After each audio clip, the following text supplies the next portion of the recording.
What's going on, guys? It's CoolCrap567, and today I'm giving you guys a video, kind of an update to a video I made a couple years ago called What I Bring to an Airsoft Game. The purpose of this little update is to just kind of provide a more Milsim type feel to what I bring. Essentially, that last video, I made it from a place where I didn't have too much experience. I was bringing a lot of garbage. I was just bringing stuff just to bring it. Now, I kind of streamlined everything I brought. I probably am carrying a little bit more than what I did back in the day, but with that, everything that I pack has a purpose, and I tend to see myself cutting out a lot of stuff now too with this. Just everything I bring, so essentially I'm only carrying the things I do need to bring as opposed to just bringing extra stuff.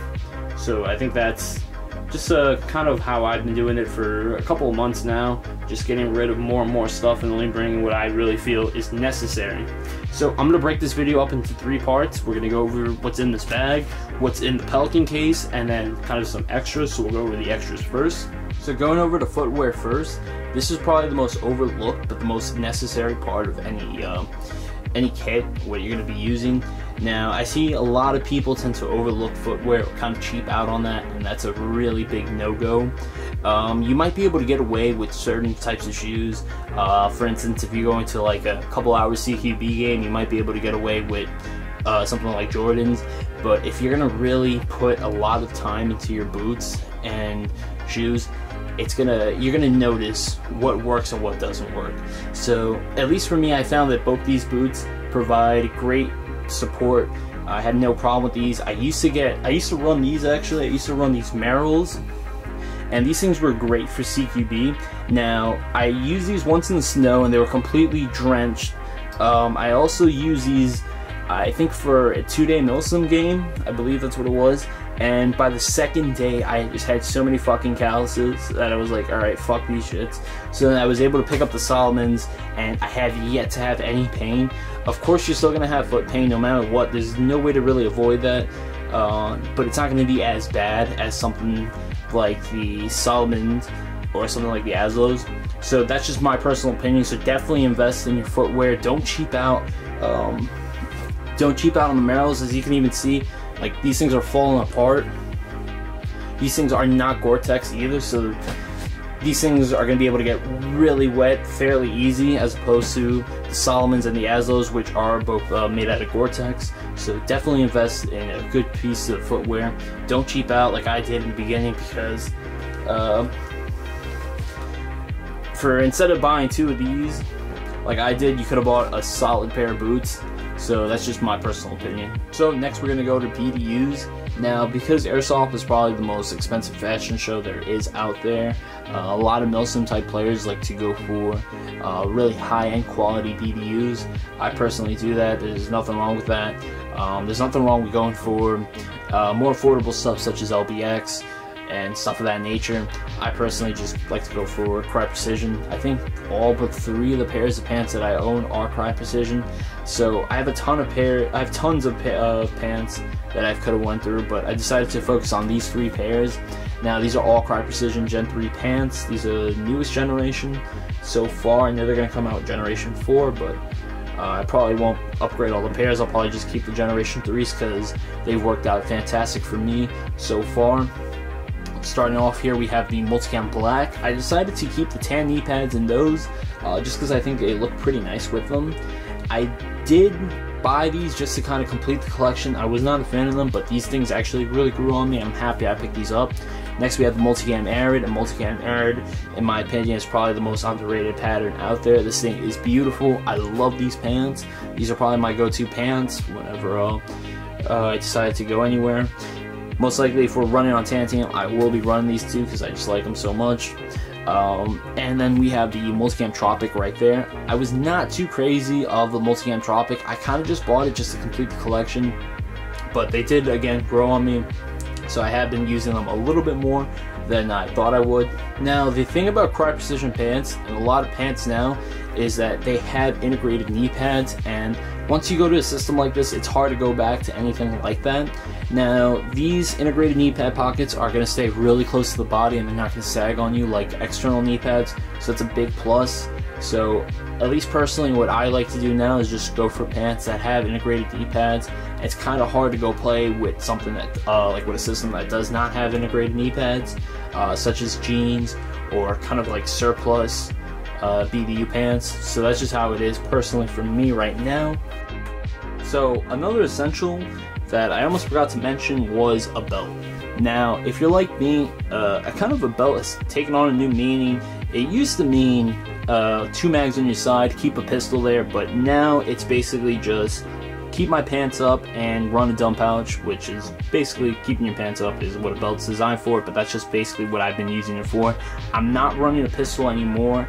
I found it to be kind of useless.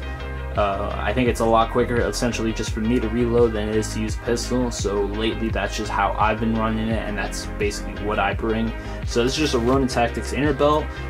These are supposed to be used on the Ronin Tactics battle belt, on the Senshi belts or the shooter belts, but you can buy them off the website, and they're kind of nice belts and they hold the retention really good, so definitely recommend picking up one of these. These are really nice belts just to have as well as just to run.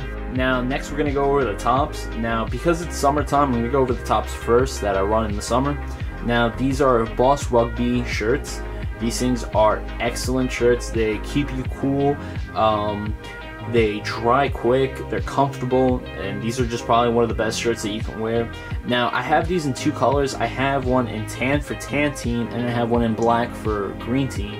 Now most of the ops that I have been to, that's been the rule. Black is green and tan is tan. Multicam is also tan, so it gets a little weird, but if you can get away with running something like this, I definitely recommend it. These are made by Velocity Systems, so you're getting a really good manufacturer behind that as well. They do have Velcro, so if you need to attach any call signs or anything of that nature, you can just do that fairly easy. Now, I love these things. If I can get away with running these, I will always run these, especially in the summer, because these things are just excellent tops. So next we're going to go over tops for the winter months. I have 2 tops that I like to alternate between. That being said, this is the Arc'teryx Drag, and this is the Orc Industries Level 5 PCU. I recently picked up the Arc'teryx Drag, so I haven't had enough time compared to something like the Orc Industries PCU, but I can definitely see that this thing has a lot of features, and it's definitely a step up compared to the Orc Industries PCU. This thing has a lot of zippers, so you can vent heat fairly easy if you needed to do so, but this thing is also going to keep you warm and dry no problem, so that's nice. As you can see, there is Velcro for all your patches, all your call signs, whatever you need. This thing does not have a hoodie like the Orc Industries PCU does. Going over the Orc Industries PCU, both of these are waterproof, so they're going to keep you dry. This is actually my second Orc Industries PCU that I have, just because I love these tops. This is probably my favorite top, just because I love how the color looks, I love how this thing feels, I love the functions of it. But compared to something more modern like the Arc'teryx Drag, you definitely see more improvements on the Drag than you can on the Orc Industries PCU. That being said, if you have the chance to pick one of these up, I'd highly recommend it, because I love this thing so much that I bought 2 of them, and they're just excellent tops. But for most of the games I've been to, this is tan team and this is green team, so just kind of choose what you're going to be wanting to wear. And like I said, it's a fashion show, so just kind of go for what you like and what suits your needs. So next thing we have here is going to be the gun case. This is just the case that I run. This is a Pelican 1720. Used to have a 1750, and the 1750 was huge, and it barely fit into the cars that I would put that thing in, so it's just nice to kind of have more of a streamlined Pelican, and just basically being able to carry 2 guns, because I feel like that's a good balance. In case one of your guns does happen to go down, or in case you're gonna use, in my case, you're gonna either fill 1 or 2 rolls, so I like to keep everything in there. And of course, you're gonna have to deck this thing out with stickers, so I recommend going for a lot of stickers, trying to go for as much stickers as possible. I would flip it to the other side, but that'd be too much work. So we're gonna open this thing up. Now that we've opened up the Pelican, I can kind of show you guys what I have in here. As you can see, I have 2 guns. Basically, this is kind of what I think you need at most in case one of your guns do go down. You can kind of just swap out. Like I said, I am right now, if I have to fill a role, either using the saw gun or using the rifle, I can fill that role, no problem. Now, I don't like to buy a lot of guns with the sole intention that I have kind of a philosophy when it comes to building guns. I like to deck out all the guns and attachments and make them kind of, in my opinion, complete. And what I mean by that is having a zeroable optic. That means I don't like to go for anything replica, because I tend to see that a lot of replicas do not hold any zero, and most of the time you can't even zero them. And I like to have a zeroed IR laser. Now, both of these guns do accomplish that task, with the Crytek LMG having a Insight MRDS and a Steiner D ball on the other side. So that's zeroed, the red dot is zeroed, the laser is zeroed, so those things are good to go. I also decided to put a PCM grip on that, so that's not going to be a problem. And I also put a sling adapter there, so if I could just run it on a 2-point and kind of mitigate the weight as best as I could. Now, the same thing goes for the Tokyo Mirror recoil shock. I have a bunch of internal upgrades in this as well as having all of its attachments already on it, except for the EOTech. As you can see, just to kind of tuck this away, I did move the EOTech off the gun for now, but that is zeroed and that's good to go. Now, in case I had to pick up any of these guns, and with the exception of a third gun that I have off camera because I just didn't put it for this video, all my guns are good to go. Now, I don't have a flashlight on the Crytek LMG, just for the sake that most likely I'm not going to be doing any room clearing with the Crytek LMG. I could always just throw in a regular M4 mag, kind of make myself a little bit more mobile with the Crytek LMG compared to the box mag, and clear rooms. It's still possible, it's doable, so you could always do that. You could also flip it to semi, but most likely if I'm going to do any room clearing, it's going to be with this, and a flashlight definitely does help with that room clearing. In the far right, you have the Odin Industries speed loader right there. This thing is a lot better. I used to have the Elite Force speed loader, that weird looking shotgun thing, and this thing is just so much better. It just reloads mags really quick. You can do it like, I think in under 10 seconds for a I think like 120 round mag, compared to that Elite Force thing that took really a long time, and I don't know, it's just a pain in the ass, so I like to go for that. The Crytek box mag is off there to the side, and then here I just have some tools. Maybe you guys can see that. I'll just pick them up. I have Allen keys basically for a lot of the attachments. They use Allen keys. Here I have a flathead. This is basically for zeroing in optics. Some of the PEX and stuff, they use this to come on and off, especially since you got to tighten off. And then just here I have a regular screwdriver in case I ever have to use that. And then I just have a barrel cover, just on whatever gun I decide to take. It's going to use that barrel cover. And then the Crytek box mag. I tend to just keep it there and not in the bag in case it does open, or I don't want the latch to break and then the box mag is effectively useless. So I just keep it there to protect it a little bit more. And that's that for the Pelican case. Alright, so lastly we have the duffel bag, where I just keep most of my stuff. Like I said previously, I kind of streamlined everything that I do carry. I'm not carrying a lot of garbage, I'm just carrying the bare essentials. This is all going to be in a SOE duffel bag. In multicam, that's just what I run. And it fits pretty much everything I need comfortably. I don't have to carry anything extra like a backpack or stuff of that nature. So it works, it fits my purposes just fine. And that's what I'm running. Alright, so we're gonna just open this up. I packed this exactly the way I would pack it if I was going to pretty much any type of game.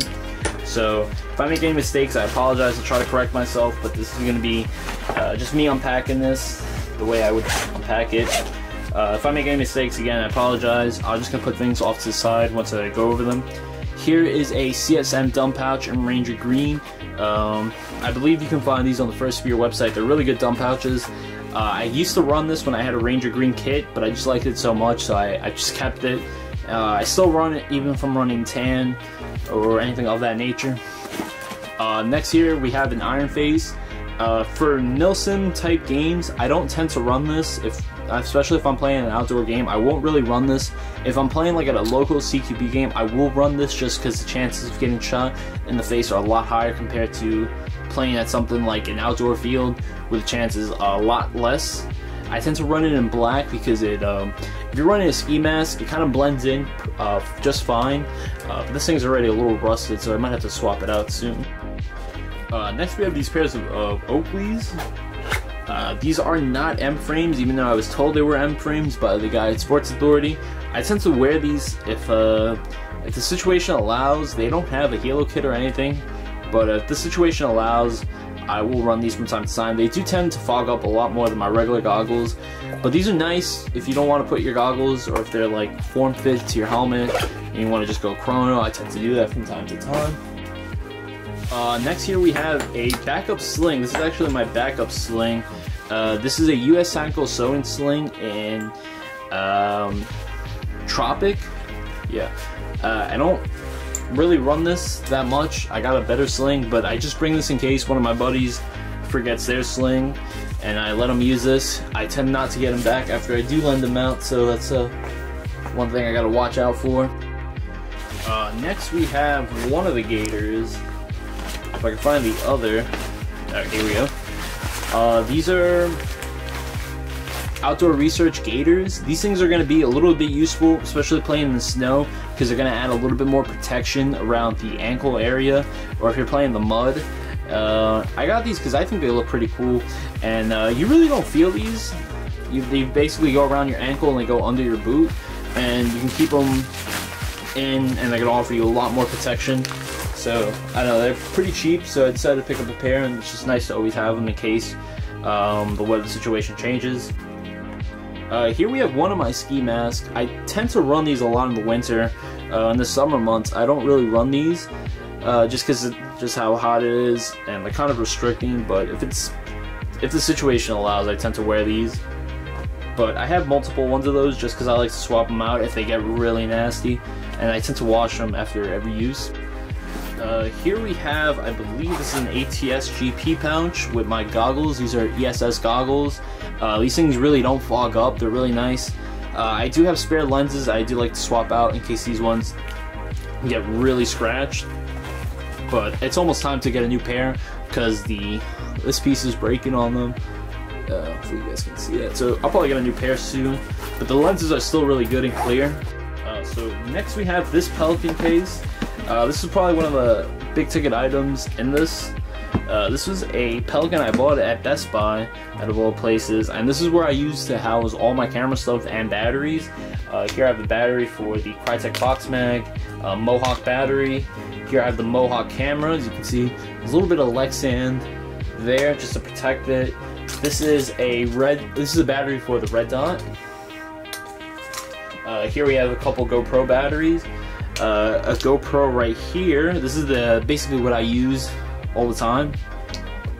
I use the Mohawk if I'm running the NOS or something that it's just more beneficial, especially for the long-term recording, because you can use the Mohawk with CR123s, and I have a lot more of those than I do of the Mohawk batteries. Just some lipos, a bunch of lipos and different batteries. I'm just gonna close that up. Here we have 2 bottles of Elite Force 3.2s. These have been my go-to BBs for a while, so if Elite Force, you guys want to definitely send me some more of these. I love these fucking BBs. I'm always using these. I feel like this is a good balance between weight and speed, and these things definitely pack a punch. So, I don't know, that's just what I use. Next we're going to go over the helmet. As you can see, I have this thing packed with a lot of stuff. This is gonna be the helmet itself. This is just these are my nods. Depending on what the situation is, I'll either bring these or not bring these. If I'm going to a local game, I won't really bring these because there's no point. Here I have it on a Wilcox L4 G24. These are 2 PBS 14s hooked up together with an Envision advanced mount. Some matte block taser eclipses right there, just to add a little bit of protection. And then the helmet itself. This is an OpsCore carbon. I got rid of the base jump. I used to have an OpsCore ballistic XP helmet, but there was no need for the ballistic. It's kind of just a waist. Just attach this real quick.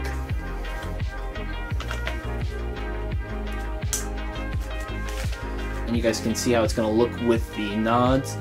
Normally I run the Mohawk right here. And then I have a survival strobe here in the back. This is a Hellstar, I think Hellstar 5. With a bunch of different features, and IR right there. Just gonna put it back to green so I don't waste the battery on it. And a EOG counterweight here in the back. Next we have the plate carrier. This is a Cry Precision JPC in Coyote Brown. This is just the way I have it set up if I'm gonna run the recoil shock. Here I have 7 mags, 6 in the front and one on my left side, just for a quick reload.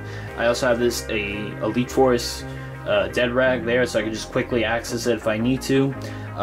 If I'm gonna run the Crytek LMG, I do run a similar setup. I don't run the 3 mags in the back or the 3 mags in the front, depending on which one I want to get rid of. But that's just the beauty of the Blue Force gear. So if I don't run the 3 mags in the front, if I'm running the LMG, it just gets quickly repressed to the body, and I don't have to worry about that. The mindset behind that is, in case I have to ditch the box mag, I can always just insert a mag and I'm good to go. I won't have to worry about that. Just have an American flag there. I have a cat tourniquet just for looks, because those things are useless. You won't ever really use one of those in Airsoft. And then here I have a Blue Force Gear GP right here. As for Hydro,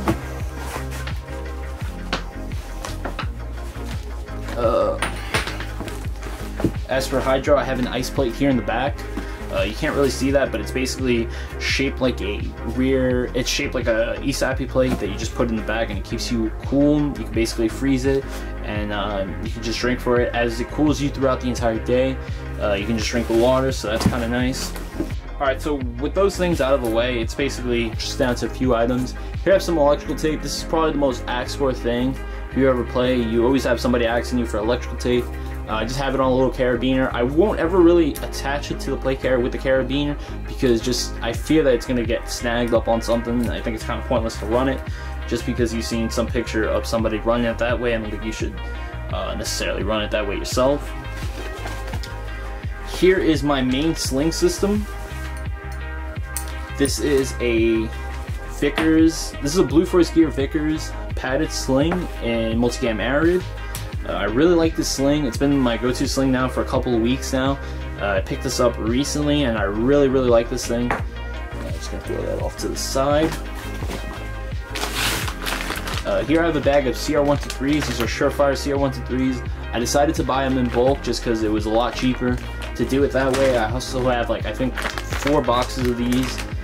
I just tend to bring a lot in case any of my buddies need them. In case, I don't know, optic or something goes down. That way they don't have to pay a ridiculous amount to buy any.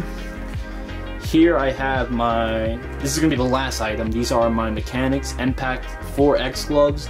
I love these gloves. When I bought these gloves, my intention was that these are going to be the last gloves that I'm going to ever need to buy, and it's feeling that way. When I used to run the Impacts before, they always used to rip, I believe, at the fingertips, if I remember correctly. So with the 4X material, you're getting 4 times as much material as you did before. So hopefully that's not going to rip on me. If that does happen, I'm definitely sending them back, because I love these gloves and I like the look of them. So guys, that's been me unpacking this duffel bag. That's basically all the gear I run. Like I said, I've streamlined the whole packing process. I only bring what I need. I'm not bringing anything else that it's gonna basically just gonna sit in the bag. When I play, this bag is essentially empty, because everything I do run, most of everything I do run is either gonna be on me, or with a few exceptions that are just gonna remain here in the bag. That's my thought process behind this. Hopefully this has given you kind of more of an updated look into what I've run. This has been an update with a lot of experience in between videos. So if you guys do decide to check out that old video for any reason, you guys can kind of see the thought process. That's been it. Thank you guys for watching. Any questions or comments, leave them down below. And again, thank you for watching.